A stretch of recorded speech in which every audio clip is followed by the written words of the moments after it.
आज कांग्रेस के राष्ट्रीय अध्यक्ष श्री मल्लिकार्जुन खड़गे जी, जिन्होंने एक समय में बिहार को छोटा मोटा राज्य कहकर संबोधित किया था, जब माननीय प्रधानमंत्री जी ऑपरेशन सिंदूर से पूर्व पहलगाम की दुखद घटना के बाद यहाँ पर आए थे, तो आज उनकी नज़र में इस छोटे मोटे राज्य जो भारत की राजनीति में आज से ही नहीं, प्राचीन काल से ही बहुत बड़ी, जीवंत और प्रभावी और ऐतिहासिक भूमिका निभाता रहा है, यहाँ पर हम उनका स्वागत करते हैं और उनकी विवशता का भी अनुभव करते हैं। वो एक ऐसे पार्टी के राष्ट्रीय अध्यक्ष हैं जहां वो राष्ट्रीय अध्यक्ष और नेता प्रतिपक्ष होने के बाद भी अपने ही राज्य में, यानी कर्नाटक में, जब नेतृत्व के विषय में पूछा जाता है तो वो कहते हैं हाई कमान निर्णय लेगा, अर्थात जो अध्यक्ष होकर हाई कमान नहीं है।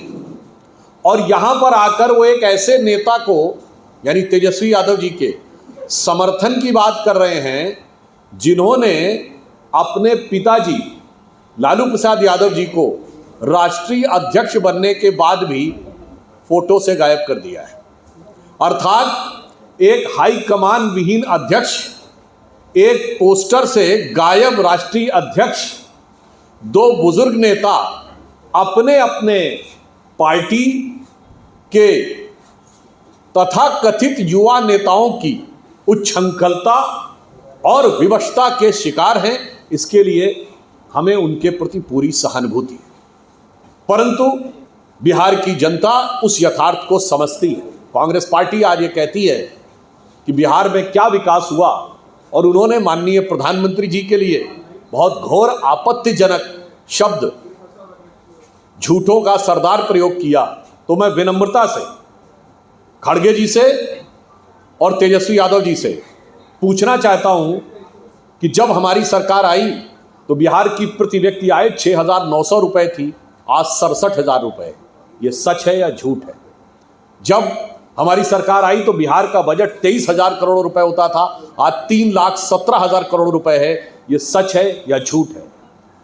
जब हमारी सरकार आई उससे पहले बिहार में इलेक्ट्रिसिटी कवर, यानी बिजली केवल 22% क्षेत्रों में थी, आज 100% में है।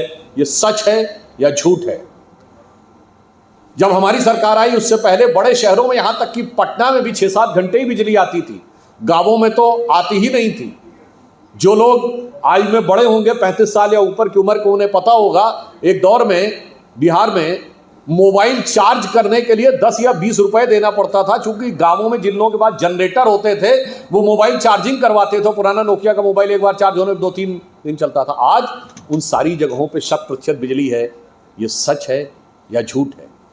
और फिर मैं पूछना चाहता हूं माननीय खड़गे जी से कि मार्च 2013 में तत्कालीन प्रधानमंत्री मनमोहन सिंह जी ने, के प्रधानमंत्री कार्यालय ने बिहार सरकार की, नीतीश कुमार जी की प्रशंसा करते हुए ट्वीट किया था कि बिहार ने शानदार विकास के कार्य किए हैं और ये फास्टेस्ट ग्रोइंग स्टेट हो गया है।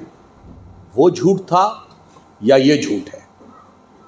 फिर मैं पूछना चाहता हूं कांग्रेस पार्टी और महागठबंधन से कि सिर्फ 1-1.25 वर्ष पहले 2024 के चुनाव के बाद जब 2025-26 का बजट आया तो कांग्रेस पार्टी ने कहा और महागठबंधन के लोगों ने, इंडी गठबंधन के लोगों ने संसद में कहा कि सब कुछ तो बिहार को दे दिया गया।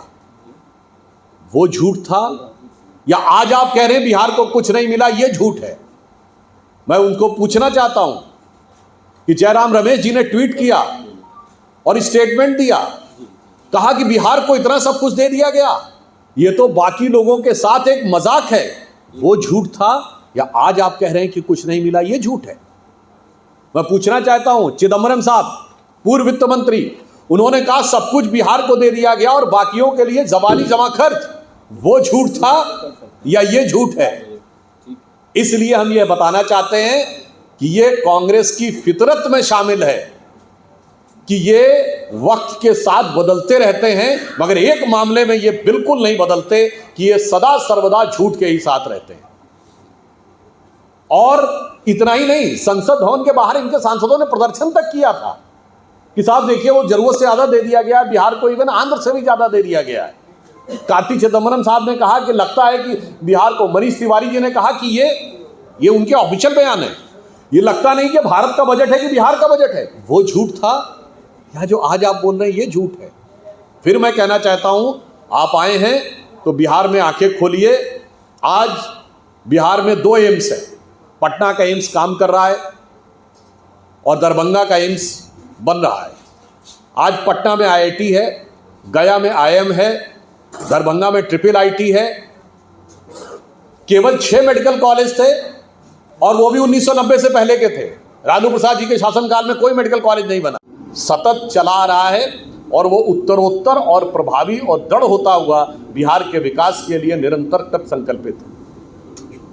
थैंक यू, धन्यवाद। हमें ये देखने को मिलता है कि लोग कहते हैं कि नीतीश जी और मोदी जी के राज में हमें सब कुछ मिला लेकिन हम अपने जात के साथ जाएंगे, ऐसे लोगों को क्या कहें? देखिए, बहुत आपने अच्छी बात याद दिला दी। हम लोग जब काफ़ी कम उम्र के थे और लालू प्रसाद यादव जी चुनाव लड़ते थे तो एक बड़ा उनका फेमस फ्रेज है, शायद लोग भूल गए हो तो याद दिला देना चाहता हूँ। वो कहते थे, don't cast your vote, vote your caste. ये लालू प्रसाद यादव जी का बड़ा फेमस वाक्य था, don't cast your vote, vote your caste. उनके विचार और हमारे विचार में क्या अंतर है? हम NDA सभी जातियों की पहचान, सभी जातियों का सम्मान, सभी जातियों को स्थान, इसमें विश्वास करते हैं और वो सभी जातियों में घमासान और अपने परिवार को सारा मिष्ठान, इसमें विश्वास करते हैं।